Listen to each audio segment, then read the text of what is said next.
አርእስተ ዜና ማህበረ ቅዱሳን የስድስት ወር የሥራ አመራር ጠቅላላ ጉባኤውን እያካሄደ መሆኑ ተገለጸ።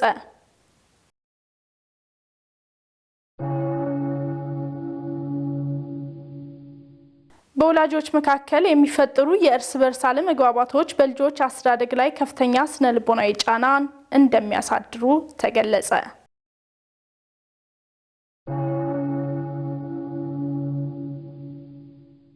ሰላም የእግዚአብሔር ቤተሰቦች ከማህበረ ቅዱሳን ቴሌቪዥን የዕለቱን አብይ ዜና ይዘንላችሁ ቀርበናል። ዜናዎቹን በመምራት በኩል ኤልሳቤት ቤተ አብራችሁ ቆይታ የማድርግ ይሆናል። ከዜናዎቹ ጋር አብራችሁን ትሆኑ ዘንድ በአክብሮት ጋበዝን።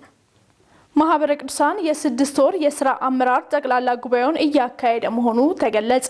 ማህበሩ ከመጋቢት 19 እስከ 21 ባሉት ተከታታይ 3 ቀናት በሚያካሄደው የስድስት ወር የሥራ አመራር ጠቅላላ ጉባኤ ላይ በ2017 በጀት ዓመት በስድስት ወራት ያከናወናቸውና እያከናወናቸው ያሉ ልዩ ልዩ ተግባራት የደረሱበትን ደረጃ የሚገልጽ ሪፖርት አቅርቧል። ባልደረባችን ቤተማርያም ተምትሜ ተከታትሎታል። የሥራ አመራር ጉባኤው ሪፖርቱን ያቀረቡት የማህበረ ቅዱሳን ዋና ሰብሳቢ አቶ ካሳሁን ኃይለ ማርያም በበጀት ዓመቱ የተከናወኑ ልዩ ልዩ ተግባራትን ለጉባኤው አስደምጠዋል። ቅድም እንደተገለጸው የሥራ አመራር ጉባኤው አገልግሎቱን በምን አድርጎ ቢሰራ የተሻለ ነው የሚል አደረጃጀት ከመፍጠር አንፃር ቅድም አደረጃጀት ፈጥሯል። ወደ 6 አደረጃጀት ፈጥሯል። የሥራ መዘርዝር አዘጋጅተዋል። በዛ ሥራ መዘርዝር መሰረት አባላትን መድበዋል። አባላት እቅድ እንዲያዘጋጁና እንዲያቀርቡ አድርገዋል። በሥራ አመራር ጉባኤ ስብሰባ ላይ በእቅዳቸው መሰረት ምን እየሰሩ እንደሆነ ስራ እንደጀመሩ ክትትል አድርገዋል። የማህበረ ቅዱሳን ዋና ስራ አስፈጻሚ መምህሩ ሲሆን በላይ ደግሞ ማህበሩ በተለያዩ ማዕከላቱና በመምሪያዎቹ በሚሰጡ አገልግሎት ያከናወኗቸውን ተግባራትና የደረሱበትን ደረጃና አፈጻጸም አስመልክቶ ሪፖርት አቅርበዋል። ቁልፍ ተግባራት ከተያዙት መካከል ለቤተ ክርስቲያን አስተዳደር ለውጥና መሻሻል አስፈላጊውን ማስገንዘብ መርሃ ግብራት በስልጠና በልዩ ልዩ መንገድ ለባለድርሻ አካላት ማድረስ ነው። 58 ይጠበቅብን ነበር፣ 36ቱ ተፈጽሟል። ሌላው ለስብከተ ወንጌል በህትመት ሚዲያ ተደራሽ ለማድረግ በ10 ቋንቋዎች የተለያዩ መጽሐፍትን ማዘጋጀት፣ የድምጽ ምስል ማዘጋጀትና ለምዕመናን ለተጠቃሚዎች እንዲደርስ ማድረግ ነው። በዚህም እንግዲህ እያንዳንዱ ቢያንስ 10,000 5,000 በቡክሌት በጸሎት መጽሐፍት ሌሎችንም መጽሐፍትን ማድረስ ይጠበቅብናል። እቅዳችን 288 ነበር። ይሄ ሙሉ በሙሉ ለማድረስ ተችሏል። መምህር ዋሲሁን አክለውም ዘመኑን የዋጀ ተቋማዊ ስርዓት ለመዘርጋት ተልእኮን ማሳካት የሚያስችል አቅምን ለመፍጠር በሚያስችሉ ጉዳዮች ላይ በአመራር በሰው ኃይል በመንፈሳዊነት ጉዳዮች ላይ ያከናወኗቸውን ስራዎች የደረሱባቸውን ደረጃ ተናግረዋል። የማህበራችን አገልግሎትን ነው በቀጥታ የሚመለከተው። የሰው ኃይል አቅም ማጠናከርን በተመለከተ ለጠቅላላ እውቀት በ5 ዓመቱ 20,000 አዳዲስ አባላት 2,500 ተባባሪ አባላት ያስፈልጉናል። ከዛ ውስጥ ለዚህ ዓመትና ለዚህ 6 ወር እቅድ 2,500 አዳዲስ አባላት ያስፈልጉናል ተብሎ ተይዟል። 2,951 አዳዲስ አባላት መጥተዋል። በቤተ ክርስቲያን ላይ የሚነዙ የርዕዮተ ዓለም የሐሰት ትርክቶች የአጽራረ ቤተ ክርስቲያን እንቅስቃሴ ጥናትና ምርምር ላይ የተመርኩዞ መመጎትና የተሳሳቱትን በማረም በጠንካራ የቅበተ እምነት አገልግሎት የቤተ ክርስቲያንን ሕልውና ማስጠበቅ ነው። ይሄ በተያዘው ዓላማ መሰረት አንደኛው ከጠቅላይ ቤተ ክህነት እስከ አጥቢያ የሚወርድ በ55ቱ አህጉረ ስብከት ላይ ይህንን ጠንካራ የቅበተ እምነት መዋቅር ማደራጀትና እንዲሰራ ማድረግ ነው። በደብረ አሚን አቡነ ተክለ ሃይማኖት ገዳም የምክሐ ደናግል ሰንበት ትምህርት ቤት ላለፉት 60 ዓመታት ያልተቋረጠ የቅድስት ቤተክርስቲያንና የቀለም ትምህርቶችን እየሰጠ እንደሚገኝ ገለጸ። ሰንበት ትምህርት ቤቱ የማስተማር አገልግሎቱን የሚሰጠው ልዩ ልዩ አማራጮችን በመጠቀም እንደሆነም ለጣቢያችን ተናግሯል። ናኦም ገብረ ኪዳን የሰራተኛው መደብ ቤተሰቦችና ድሆች ማንበብና መጻፍ እንዲችሉ በሚል በ1780ዎቹ በሰንበት ቀን የሃይማኖት ትምህርት ይማሩ እንደነበር መረጃዎች ያመለክታሉ። ከዚህ አንጻር የምክሐ ደናግል ሰንበት ትምህርት ቤት ምን እያከናወነ ይገኛል ስንል የትምህርት ክፍሉን ተጠሪ አነጋግረናል። ከኛ በፊት የነበሩት መምህራኖቻችን፣ አባቶቻችን፣ ወንድሞቻችን ሲነግሩን እንዲህ መጻፍ የማይችሉትን መጻፍ እንዲችሉ በየመጠለያው በየቢሮ እየወሰዱ ማጻፍ ማንበብ እንዲችሉ ያደርጓቸው ነበረ። ከዛ በመቀጠልም ደግሞ ጎን ለጎን ደግሞ መንፈሳዊንም ትምህርት ሃይማኖትን፣ መጽሐፍ ቅዱስ ጥናትን፣ ክብረ ቅዱሳን የመሳሰሉትን አብረው ጎን ለጎን ያሰጧቸው ነበር። እንዲሁም መጽሐፍ የማይችሉትንም እንደዚሁ ጽሁፍ እንዴት እንደሆነ በብላክቦርድ ላይ በቾክ አድርገው ያስተምሯቸው ነበረ ማለት ነው። በ1970ዎቹ ዓመተ ምህረት ላይ የመሰረተ ትምህርትን በማስተማር ተሸላሚ የሆነው የመካነ ደናግል ሰንበት ትምህርት ቤት በአሁኑ ሰዓት በአገልግሎቱ እያጋጠሙት ያለውን ተግዳሮት ኃላፊው እንደሚከተለው አጋርተውናል። ብዙ ጊዜ ቻሌንጅ የሚሆንብን አንደኛው ነገር ስራ ነው። አሁን ላይ ኢኮኖሚያችንን ለማሸነፍ ቀንም ማታም እየሰሩ ነው። ግን ለመማር ፈልገው ይመዘገባሉ። ስራ ሲያጋጥማቸው ትምህርቱን ያቋርጣሉ። ይሄ ነው አንደኛው። ሁለተኛው ደግሞ ይመጣሉ፣ ያዩታል፣ ትምህርቱን ያዩትና በራሳቸው ተነሳሽነት ወይም ደግሞ የሆነ ያልተመቻቸው ነገር ሲኖር ሳይናገሩ ዝም ብለው ይቀራሉ። ይሄ ሁለት ነገሮች ያጋጠሙን እኛም ጥናት ያደረግንባቸው ነገሮች ናቸው። በስተመጨረሻም 4 ዓመታትን በርቀት ትምህርቱ ላይ ጥናት ስናደርግ ነበር የሚሉት መምህር ማርቆስ አለማየሁ በቀጣይ ሰንበት ትምህርት ቤቱ ምን አስቧል ብለን ላነሳነው ጥያቄ ተከታዩን ምላሽ ሰጥተዋል። የርቀቱን ማጠናከር፣ ከዛ የኦንላይን ትምህርቶች መመስረት፣ እነዚህ ደግሞ በራሳችን በጀት መድበን ከደቡብ እናመጣቸዋለን። ከሰንበት ትምህርት ቤቱ በጀት ከአባላት ተሰብስቦ ነው፣ ከደብሩም አይደለም ሌላ በጀትም አይደለም። ከአባላት ተሰብስቦ በአመት ሁል ጊዜ እናመጣለን። ሰኔ 1 እኛ ጋር ይደርሳሉ። ስለዚህ ከ28 ወረዳ ነው የሚመጡት። በተለይ በዚህ በዱራሜ በከምባታ አካባቢ ረጅም ጊዜያችን ነው። አሁንም ቀጣይ ይመጣሉ። በቅድስት ቤተክርስቲያን ከሚሰጡ አገልግሎቶች መካከል የዳዊት የጾመ ድጓና የድጓ አገልግሎቶች ከሌሎች ጊዜያቶች በተለየ በአብይ ጾም ሰፊ የአገልግሎት ድርሻ ያላቸው መሆኑ ይታወቃል። ይህ የሆነበት ሚስጥሩ ምንድነው ሲል ባልደረባችን ዲያቆን ኤርሚያስ ደባሱ ተከታዩን መረጃ አጠናቅሮልናል። ተከታተል እንመለስ። ጉልበቶቼ በጾም ደከሙ ስጋዬም ቅባት በማጣት ከሳ በማለት የጾምን አስፈላጊነት የሚያስረዳን ቅዱስ ዳዊት መዝሙሩ በተለየ ሁኔታ በአብይ ጾም የሚሰጠውን አገልግሎት የድጓ መምህር የሆኑት መምህር ምስራቅ ታደሰ ያስረዳሉ። ዳዊት የሚስተዛዘልበት ደግሞ በአብይ ጾም ዳዊት የሚደገምበት ዳዊት የሚያዘክረው በውስጡ ያለው ቃለ ምዕዳን ነው። ስለ ኃጢአት ስለ ድህነት ነው የሚያጠነጥነው እና ውሃ መንኩዋ በጾም ለነፍሴ ወጸሎቴኒ ገባ ውስተ ጽኔ እያለ በመዝሙር 34 በቁጥር 15 ላይ ጽፎ አስቀምጧል ዳዊት። ይሄ ማለት ወቀጻይቀቁዋ ውሃ መንኩዋ በጾም ለነፍሴ ማለት ጽጌን በጾም አሰለትኳት አቀጠምኳት አለ። ይሄን ያደረገበት ምንድነው? ለጾም የተዘጋጀበት ኃጢአት ስለሰራ የወረኑ መንሽ ስላስገደለ ነብዩ ናታን እንዲጾም እንዲጸልይ ስላዘዘው የነፍሱን ድነት ያገኛት ጾሞ ጸልዮ ስለሆነ በአብይ ጾምም ዋናው ጸሎት የነፍስ ድህነት መሆኑን ስለሚያመለክት ቤተክርስቲያን በጠውቅ ታስከብረዋለች ማለት ነው። ጾመ ድጓ አገልግሎት ውስጥ ቅዱስ ያሬድ ልዩ በሆነ ጣዕመ ዝማሬው የጾምን ጥቅሞች እንዲሁም ስለ ኢየሱስ ክርስቶስ አምላክነት ክብረ ወላዲተ አምላክና ነገረ ቅዱሳንን ጨምሮ ሌሎችንም ሰብስቦ ያስተምረናል ሲሉ መምህር ምስራቅ ይገልጻሉ። የቅዱስ ያሬድ ጽርሰቱ ያሬድ ማለት ንብ ማለት ነው። ከብሉያት ከአዲሳት ከዚያም ከማንኛውም ቀሳስሞ ነው ለጾሙ የሚገባውን ቀምሞ ያመጣው። በነገረ መስቀሉን ያወሳል። ቅንዋት የሚባለው ነገረ መስቀሉ ወደፊት የሚመጣውን ወደ ቅድሚያ አስቀድሞ በመስቀሉ ጸሩ አግረረ ጠላቱን አስገዛ። ለኛ ለክርስቲያን መስቀሉ ክብራችን ነው ያችን ነው እያለ ቅዱሳን ጻድቃን ሰማዕታት ለጻድቃን ሐዋርያው ክብራ ለጻድቃኖቹ ክብር ሰጣቸው እና ሰማዕታት በመጨረሻው የክርስቶስ ምስክሮች ናቸው። መወለዱን መውረዱን መሰቀሉን መስከረው ነው የሚሞቱ ምስክር ናቸው። ጻድቃንም በተጋደሏቸው እግዚአብሔር እናገኛለን ብለው ነው በገዳም ጫካ የወደቁ። ጻድቃንን አክብሯል፣ ሰማዕታትን አክብሯል፣ መላእክትን አክብሯል። መምህር ምስራቅ አክለውም በጾመ ድጓና ድጓ አገልግሎት ውስጥ ነገረ ስቅለቱ እንደሚመሰጠርም ያስረዳሉ። የሶስት ሰዓው ጌታ በሶስት ሰዓት የዛበትን ያዘክራል።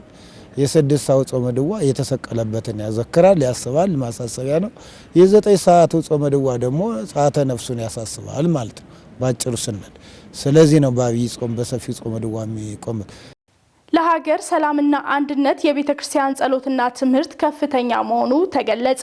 ቅድስት ቤተክርስቲያን ከጌታችን ከመድኃኒታችን ከኢየሱስ ክርስቶስ እንደተማረችው በመሐሌቷ በስርዓቷና በቅዳሴዋ ለሀገር ለመንግስትና ለሕዝብ እንዲሁም ለፍጥሯን ሁሉ እንደምትጸልይ ተጠቁሟል። ባልደረባችን ተመስገን ፈቃዱ ተጨማሪ ይዟል። ዘወትር ፍጹም ሰላምን እግዚአብሔር ይስጣት ዘንድ እግዚአብሔር ስለምትወድ ሀገራችን ኢትዮጵያን እንማልዳለን። እውቀትን እሱ መብራትን እግዚአብሔር ታቸውን ስለመኳን ስልጣን ስላላቸው እንማልዳለን። ቅድስት ቤተ ክርስቲያን በዘመናችን ፍጹም ሰላምን እግዚአብሔር ይሰጥ ዘንድ ስለ ሀገራችን ኢትዮጵያ እንማልዳለን እያለች ዘወትር ለሀገር ሰላም እንደምትጸልይ መጋቤ ብሉይ ጡመ ልሳን ይገልጻሉ። ከቅዳሴዋ ጀምሮ ማንኛውም ጸሎቷ ቤተ ክርስቲያን ያው ስትከፍትም የጸሎቷ መጀመሪያም የጸሎቷን ስታጠናቅቅ ጸሎታ ለማርያም ወስለታ ለሀገሪቱን ኢትዮጵያ ብላ ነው የምትጸልየው። ሀገራችን ኢትዮጵያን ይቅር በላት፣ ለሀገራችን ለሕዝቧ ሰላም እንደው ለተሰደደ ሁሉ ለሚራበው ለሚጠማ ሁሉ ለነዚህ ሁሉ እግዚአብሔር አለይታቸው ስለሆነ ተስፋ ለቆረጡት እግዚአብሔር ተስፋቸው እንደሆነ ሁሉ ቤተክርስቲያን ዘወትር ትጸልያለች። ሰላም ላጣው ህብረተሰብ ሰላም እንዳገኝ እና ቤተክርስቲያን ምን ጊዜም ደከመኝ ሰለቸኝ ሳትል ለሀገር ለቤተክርስቲያን የምትጸልይ እናት ናት። ለምድር ፍሬን ይሰጥ ዘንድ የወንዙንም ውሃ ሙላት በየልኩ እንዲሆን የዝናቡንም መዝነብ በሚሻበት ቦታ እንዲሆን የምትማጸነው ቅድስት ቤተክርስቲያን መኳንንትንና ስለ ነገስታቱም እግዚአብሔር ይጠብቃቸው ዘንድ አብዝታ እንደምትጸልይ እንዲህ ይናገራሉ። እንኳን ባሪያ እግዚአብሔር ለተፈጠረው ለሰው ላይ አይደለም ቀርቶ ቤተክርስቲያን ለእንስሳቱ ለአራዊቱ ስለ ወንዙ ውሃ ሙሉ እንደተጠቃላይ ስለ ሁሉንት ነው ትጸልያለች።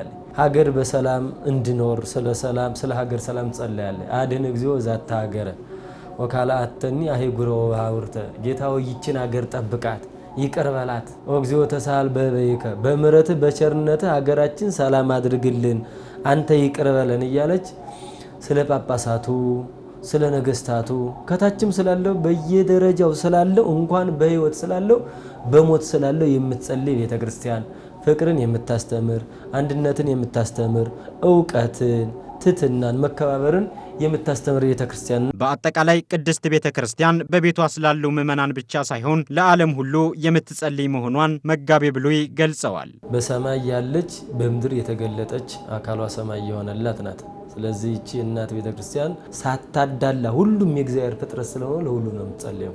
ኃጢአተኛ ነው እገሌ ጻድቅ ነው እገሌ በደለኛ ነው እገሌ ዝሙተኛ ነው ሳትል ልክ ከአምላኳ የተማረችው ስለሆነ ከምትጸልየው ዓላማው ያጠማማው ጠማማነቱን ትቶ እንድመለስ መናፍቁ ከምንፍቅናው እንደወጣ ሰው የሚያሳድደውን ሐሳቡን ያን ክፉ ሐሳቡን ትቶ ወደ መልካም ሐሳብ እንድመጣ ስለሆነ ቤተክርስቲያን በጸሎታ ዘወትር የምትማጸነውና የምትለምነው ቤተክርስቲያን ምን ጊዜም ቢሆን የዘወትር ስራዋ ነው። በወላጆች መካከል የሚፈጠሩ የእርስ በርስ አለመግባባቶች በልጆች አስተዳደግ ላይ ከፍተኛ ስነልቦናዊ ጫናዎች እንደሚያሳድር ተገለጸ። ይህ በእንዲህ እንዳለም ስነልቦናዊ ጫናዎቹ በማህበራዊና ሀገራዊ መስተጋብሮች ላይ ከፍተኛ ጉዳት እንደሚያስከትሉ ተጠቁሟል ሲል ባልደረባችን ቤተ ማርያም ተምትሜ ተጨማሪ ይዟል። ልጆች የዛሬውንም ሆነ የወደፊቱን ማንነታቸው የሚሰጧቸውና የሚገነቡት አሳዳጊ ቤተሰቦቻቸው ናቸው። ይሁን እንጂ በተለያዩ ወቅቶች በቤተሰብ ውስጥ የሚፈጠሩ አለመግባባቶች በልጆች አስተዳደግ ላይ ተጽዕኖ አመጥተው የባህሪ ለውጥ ሲያመጡ ይስተዋላል ሲሉ ከጣቢያችን ጋር ቆይታ ያደረጉ መምህር ይናገራሉ። እንግዲህ የእናት አባት ሰላማዊ መሆን በጤንነት በምክክር መኖር ጤናማ የሆነ ትውልድ ሊያፈራ ይችላል።